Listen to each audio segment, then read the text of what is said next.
All right, today we're going to talk about something most of us probably roll our eyes at, utopia. But what if I told you there's a radical argument out there that says it's not just some childish fantasy, but something absolutely essential? We're digging into that today, and honestly, it might just flip the way you think about the world.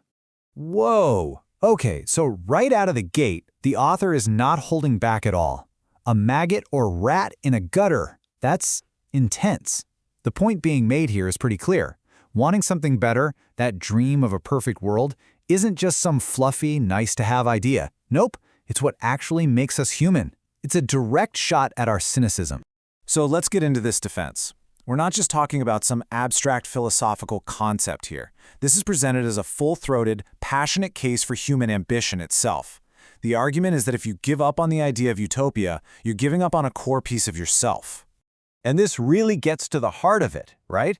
This is the big question everyone always asks. We've all been taught that chasing perfection isn't just naive, it's dangerous. It always ends in disaster. But what if that's the wrong way to look at it entirely? Okay, so if you're going to defend utopia, you have to face the elephant in the room. All the times it has failed spectacularly. So how does the author handle that? Well, he dives right in, head first, into that long, messy history of utopian experiments. The author lays out what he calls the iron proofs, the three big arguments everyone uses to shoot down the idea. You know what they are. First, you've got all those historical communities and communes that tried and just fell apart. Second, there are all the scary warnings from dystopian fiction like 1984. And then, the big one, the terrifying real-world totalitarian regimes that promised heaven on earth and delivered an absolute nightmare. But this is where things get really interesting. He takes all that proof and just flips it on its head. The conventional thinking is, see, it failed, case closed, stop trying. But from his perspective, it's the complete opposite. He says those failures aren't stop signs, they're data points. They're like crash test results for a car. You don't scrap the idea of a car, you study the wreck to build a safer one. These failures are a roadmap of what not to do.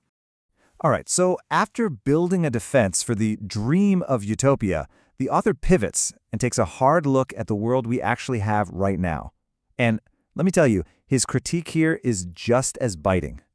He starts by giving credit where it's due. He looks at the pillars of most modern societies, the free market, private property, democratic elections, and he agrees, yeah, this is definitely better than what came before. But, and it's a big but, he then asks us to lean in and really examine the cracks that are showing in that foundation. First up, the free market. Is it this beautiful engine of progress, or is it more like a jungle? He uses this powerful analogy of an African savanna. Sure, everyone's free, but it's a constant, brutal fight for survival, where the strong eat the weak. You have to ask, is that really the best we can do? Then he moves on to private property, which we're all taught to see as this sacred thing. Okay, it's great for protecting what you earn through hard work. But what about wealth that's not so clean? Does this sacred principle also end up shielding money gained through exploitation? And does it lock people into poverty from birth? And what about democracy? His issue here is subtle but really powerful. One person, one vote. Sounds great, right? But does it actually give us the best leaders, or does it just give us the best people pleasers? The ones who are great at telling us what we want to hear right now, instead of the true visionaries who can see 50 years down the road. So here's the bottom line for him. Just look around. The wealth gap, drug abuse, homelessness, corruption, this feeling of anxiety and sorrow that's everywhere. These aren't just little glitches in the system. The fact that these problems persist proves that our current systems have a ceiling. They're good at putting band-aids on things, but they can't seem to actually heal the wound. So if it's not our political system, and it's not our economic system, what's left? What is the real issue here? Well, for the author, all these things are just symptoms. The actual disease, he says, lies way, way deeper. It's inside of us. The logic here is pretty stark. Our world today is the direct result of everything humanity has ever done. We are living out the consequences of our own history, and you can't go back and change the past, right? So he argues, you can't just snap your fingers and save people. The present isn't something to be fixed, it's something to be endured. And this is probably the author's most shocking claim. I mean, 99% of people are almost all criminals? What? It's a statement that's just meant to stop you in your tracks. But what on earth could he possibly mean by that?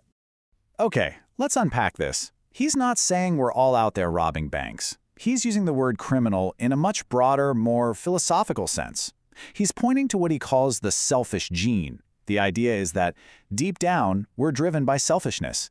And every single time we think or act selfishly, even in a small way, we're contributing to the world's problems. We're committing a crime against the collective good. So if this selfishness is basically baked into our DNA, what do you do about it? Well, his conclusion is pretty bleak.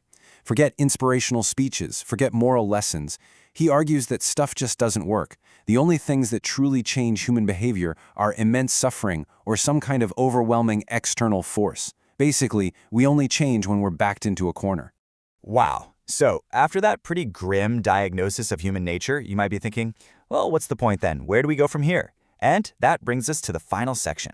And surprisingly, it's not about giving up. It's a challenge. He boils it down to this really simple timeline. The past, it's done. Can't change it. The present, it's the result of that past, so we just have to live with it. But the future? The future is the one thing that's still up for grabs. It's unwritten. It's the part we can actually create.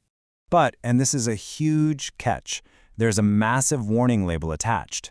If we try to build that future without dealing with that root problem, that inherent selfishness, then we're just kidding ourselves. We'll end up with the same old mess, the same suffering, the same conflicts, just with different packaging. It'll just be history on repeat. And that brings us right back to where we started, but now the question feels totally different. Is the pursuit of utopia a dangerous fantasy? Or is it maybe humanity's only real hope? The author forces us to wonder if being realistic and cynical is just another way of giving up.